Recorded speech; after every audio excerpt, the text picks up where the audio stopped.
not about washing the dirt on your skin, but a certain purification on a deeper level happens.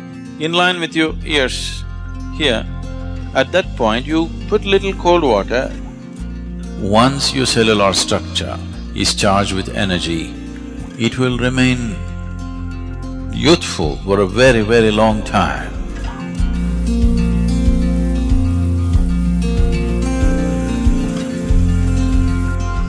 In most Indian languages, in common usage, the word hatha means being adamant. This is a quality that you will need. Your body says, enough, I've had it. But you're adamant. This is Hatha Yoga.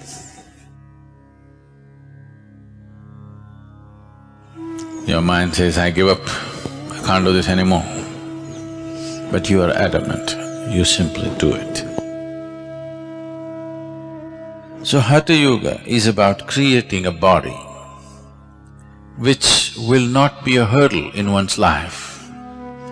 It will become a stepping stone, but not a hurdle, not a roadblock in one's progress of blossoming into his ultimate possibility.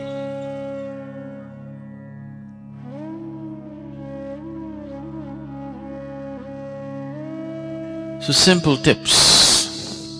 I am not known for giving tips.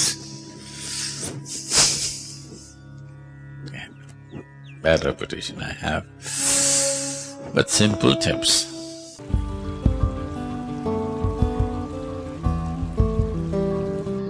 In the yogic culture, a shower, there was no shower. Bath always meant dip in the river. They always went to the river, dipped, come out and do it. If you do this, your muscles will be good. So, an alternate way of doing it is, usually in our homes, the pail that we use to pour water is this big. At least it has 4 liters of water. If you do this, the whole body, that's it, always… I'm not going to insist on this for the ladies, your hairstyles and everything, but always a bath means the first pail of water is on your head, always. Putting cold water on your body will shift the heat into your brain very rapidly, it should not happen. So this is why those who don't want to wet their hair, at least should take a little bit of cold water and put it… there's a point here, in line with your ears, here. At that point, you put little cold water, immediately you will see a certain cooling happens in the head region. After that, you can have bath with just the body. But otherwise, you always… the first pail of water is over your head, not on your body. So what you do is, you fill the bucket and that's the best way to do it in the morning. The body should be immersed in water, that you're trying to create a simulated dip in the river, okay? At the same time, the whole body should be… at least the skin should be covered in water at the same time, not like this, like this, If you pour water, the whole body… the body should think you're taking it for a dip.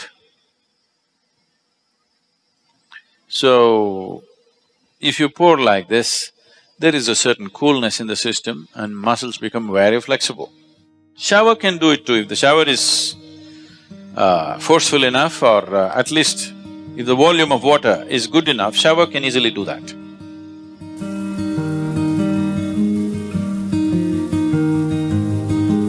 It's always best that we use water which is little cooler than the room temperature.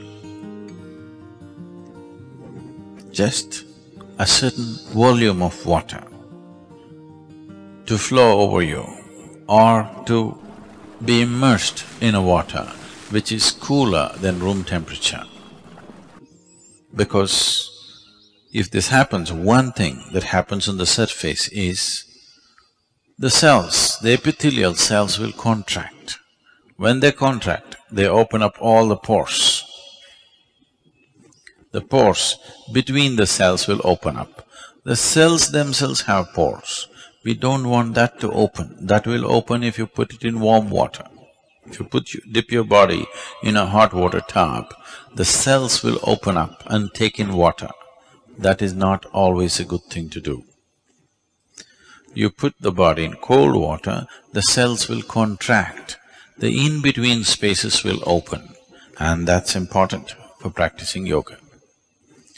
Because we want the cellular structure of the body to be charged with a different dimension of energy.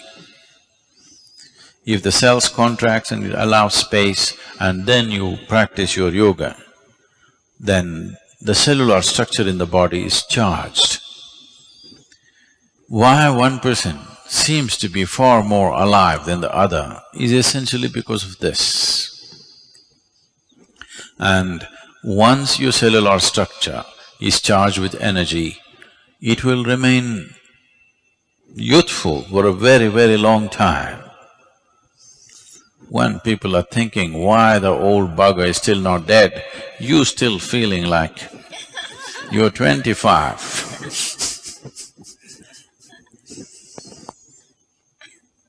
Hatha yoga is a way to frustrate the world also.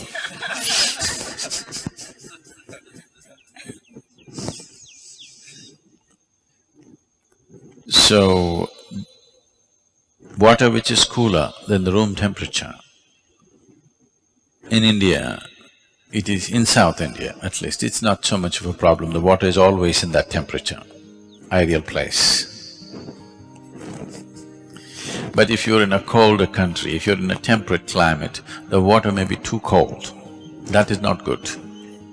The water must be, let's say, within 5 to 8 degrees centigrade lower than the room temperature, not more than that.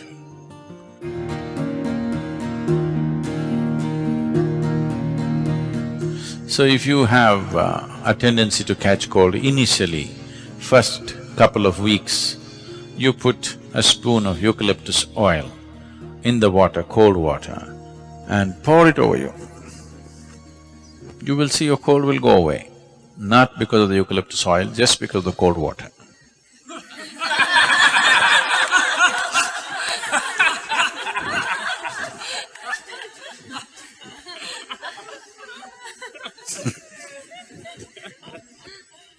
If you have an infection and something else where excess mucus is being generated, that needs to be treated differently. But as I said, the water should be just somewhere 5 to 8 degrees below room temperature, not an excessively cold water, no.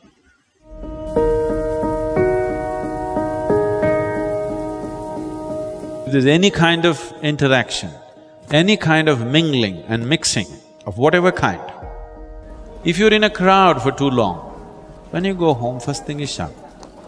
You must do this. If it takes 3, 4, 5 showers in a day, it doesn't matter. For a sadhaka, it's good to shower many times a day. You shouldn't overdo it. But there were times when I used to shower minimum 5 to 7 times a day. Now it's come down to maybe 2 definitely, sometimes 3. 2 is a must for you. More is good. Any kind of physical contact happens with somebody, a period of more than let's say 6 minutes, if you're even holding somebody's hand, before you do yoga, it's best that you have a shower. This is not a cleansing thing. We are not trying to clean the body, that's not the point. It's not because somebody is impure, you're trying to clean your body. Yoga is a way of organizing your energies into an individual. So if any kind of transaction happened too much, if I come and sit in a program, I'm not even physically touching anybody, if I sit in a program for 2-3 hours, first thing is shower. Because just the interaction creates a certain amount of… the integrity of your energy becomes little loose.